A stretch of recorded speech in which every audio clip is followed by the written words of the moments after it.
This video is brought to you by Devout Decals, makers of reusable Catholic art for your home altar, your bedroom, and your home classroom. The Church in Germany is making strides in achieving its goal of recrafting Catholicism into the image and likeness of the Prince of this world. Their mechanism for achieving this is the Synod of Synods, which has been likened by both critics of the Synod as well as by its most vocal supporters as a de facto Third Vatican Council. Why are they doing this? It's pretty simple. Numerous observers have noted that the spirit of Vatican II is spent, utterly depleted. The drive and fervor for the constant change in the Church to make the Church more secular is now spent. All that's left of it really is among some of the prelates.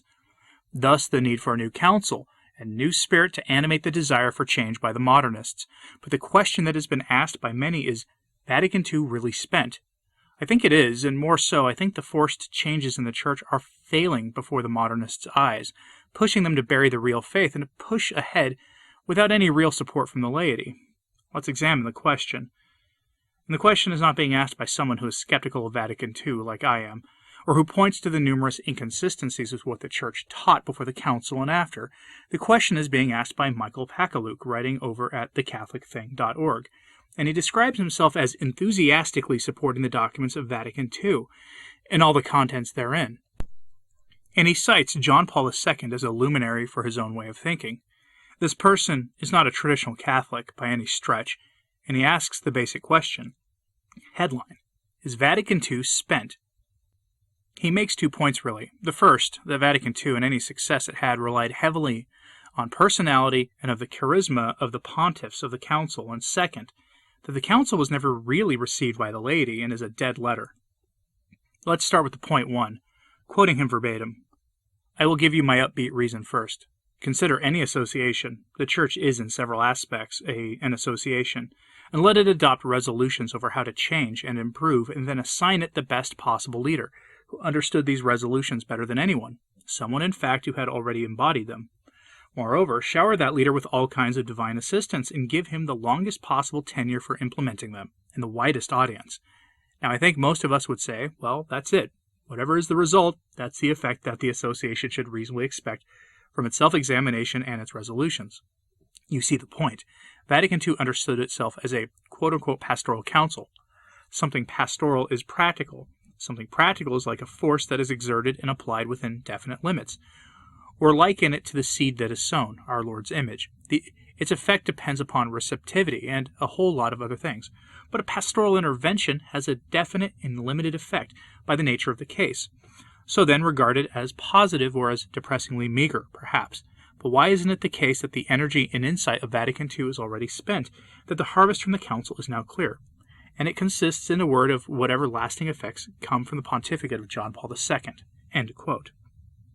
The concept of the Church relying on an earthly man to make a council of the Church successful isn't really Catholic, and if that was what the point of putting John Paul II on the throne of Peter was back in 1978, then it should not surprise anyone that the council was dead in the water.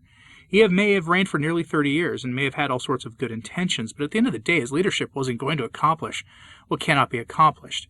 You cannot merge the Catholic faith with the new values of the world that emerged in the late 19th and early 20th century and expect anything other than disaster to follow. And disaster did follow, with most Catholics rejecting core moral tenets of the faith and not holding to even the basic dogmas. But there's a second reason the author says the council failed. It's a dead letter, and it was never received by the laity. Quote, but now I'll give you 4 dismal reasons why it's spent, and why it's therefore good to regard it as spent.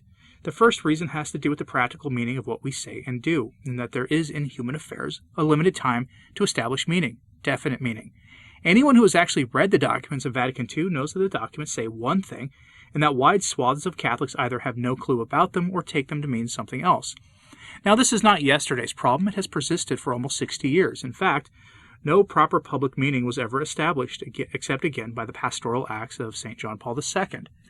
Documents on their own are inert. They mean nothing if not understood and put into practice by a community. So Catholics must hold. The Church lacks the habit, culture, and will to interpret these documents in what they originally said. If proof is needed, consider the lost wanderings of the quote-unquote synodal way. Honesty might seem to require us to say that the council is now a dead letter. Or better to say, not that it is dead, but that it has achieved whatever it could achieve. The second reason has to do with where we should look today to follow up the main themes of the Council. Nearly all of them have been ignored, but the remedy is no longer in the Council, the universal call to holiness. The remedy is now in the Gospels and the saints, the renewal of the liturgy. But we know that has proved in practice almost impossible to implement the Novus Ordo while preserving mystery and transcendence. The mutual enrichment of the old rite has been thought to provide the remedy. Religious liberty? Tell me one Catholic who believes that the absence of state support or tax relief for Catholic schools is a serious oppression of religious liberty. But it is, and a counter-movement must come from traditions of civil liberty. End quote. Notice that he cites liberty, that the Church condemned numerous times before the Council, explicitly so in the Syllabus of Errors, and then was suddenly embraced by the Council a century later. That's why there can be no hermeneutical continuity, folks. There can be no conformity to the values of the world with the Church. That value, religious liberty, is one such value, because it dethrones Christ the King, who must reign over everything, including public life and society, which religious liberty categorically rejects. Extra ecclesiam nulla salus is still a dogma of the Church, even if people try to forget that. So, of course, Vatican II would be a dead letter. But here's the thing. The author is wrong because personal conscience is at the core of religious liberty, and Catholics have absolutely embraced personal conscience. We know that the members of the Church have overwhelmingly embraced artificial barriers to bringing life into the world. By huge numbers, they support the Moloch procedure. They support political leaders who defend those things. Majorities of Catholics embrace the James Martin program and the unions and blessings he defends. Why? In the name of personal conscience, a key facet of denying the social reign of Christ the King that is required for the kind of liberty that the author there is making mention of. To fix this, the author has a solution right out of the nightmare worlds of Malachi Martin and Wes Craven, a new council for the Church to fix all these problems. Really, quote, "We need another council that diagnoses, indeed, but also anathematizes, brings to an end an implicit schism by drawing lines as to who belongs and who does not." End quote. No thanks to a new council. Not at this time. Besides, we already have one thing that's going as we talk about this, and that's the Synod of Synods, which is a de facto Third Vatican Council. But I want to really show how bad an idea this is by highlighting a piece from Father Zulsdorf, or Father Z, because no one can say his name correctly, including probably me just now. He went off on this terrible idea. And you have to see this to believe it. From a post on his personal blog, quote, "I got to that line and shuddered a bit. A new council now? Heck no. My blood runs cold at the thought of today's bishops meeting about anything more than their lunch orders. That said, yes, we need proper diagnoses, clarity about some issues. A council? Think about what a magnificent success the last few synods have been. Get back to me. I'll wait. We do need to move forward regarding the Second Vatican Council. Important? Yes. More important than other councils. Well, the wreckage wreaked in its wake has been monumental in important spheres of the Church's life. Important, sure. It is one council in a chain of many. It looms large in our view because it is the one closest to us. It is, however, hardly one of the more important councils. So let's move forward, not by forgetting the Second Vatican Ecumenical Council, but by putting it in its proper place, as somewhat bound to a context that no longer applies, the early 1960s, and taking it at its word. It's a pastoral council, whatever that means, that did not intend to define doctrines, etc., and results varied. That said, there are progressivists out there who view Vatican II as if it were the be-all and end-all of all councils, a super dogma, even though it defined no new dogma, formally, through which all liturgy, law, and doctrine, cultus, code, and creed, must be reinterpreted. Some of these are so dogmatic in their view of the superness of Vatican II that they are close to not even being our co-religionists.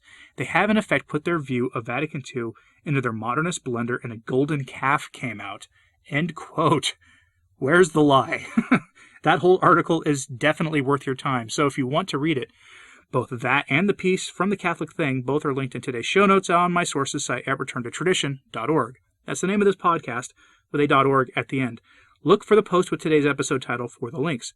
I'll post them here, but YouTube doesn't want links posted to sites with advertising on them, so I abide by their rules. Anyway, what Father Z says is 100% correct. That council must be placed in its context, and that must include in the context of the anti-modernist popes, and the sudden pivot to modernism after the council. Father Z didn't mention that, but I thought I'd add that for analysis because it's a critical part of the 20th century history of the Church, and we now live under the rule of the modernists who triumphed at the council and after. But a new council now would be a calamity for the Church, given who runs the Church and who the players would be. I'll close with this thought. A priest who will remain anonymous gave a homily recently about the only solution the Church has, to return to its traditional liturgical practices, that trying to get with the times has led to perdition. I won't read his homily in full, but this excerpt will prove sufficient to make his point. Quote, Protestants tried this, getting with the world, changing their moral theology and understanding of the Bible, and they have been failing miserably. Mainline liberal Protestant churches are disappearing from the face of the earth. So are liberal religious nuns and brothers. Many of these liberal groups have not had a vocation in decades. The Catholic Church shifted our belief on salvation and the way we celebrate Holy Mass. That's when our problems began. Priests' bad behavior since the 60s is a consequence of this. Bad fruit from bad decisions. If we don't make major changes soon and go back to the way things were before the last 55 years, we will continue to hemorrhage and lose 75% of the population that is practicing today over the next 50 years. Trying to become more Protestant in our liturgy and theology over the past 55 years has had disastrous consequences. We can't blame the mess we're in on cultural changes. The sad changes we made helped shape the cultural changes that tragically happened. We baptized bad moral behavior by watering down our beliefs. I know I won't be around to see the total collapse, but it's coming if we don't get back to our traditional Mass and traditional moral beliefs. End quote. Here's the thing. He's not wrong. The experiment of aligning the Church with the world in all things, even in her liturgy, has failed. It's long since past time to accept it. Writing the course will be bumpy, to put it mildly, but it can be done. Certainly counsel now is not the way forward, and Francis won't restore tradition. He's too busy burying the faith in the name of the Spirit of Vatican II and the unholy spirit of the world for that to ever happen. But I'm curious about what you think about all this. Is that author right that we need a council to reconnect the Spirit of Vatican II? Is Father Z right in saying that's a terrible idea? Let me know what you have to say in the comments, please. And like and subscribe if you haven't. It really does help. As always, pray for the Church. I'm Anthony Stine. Ave Maria.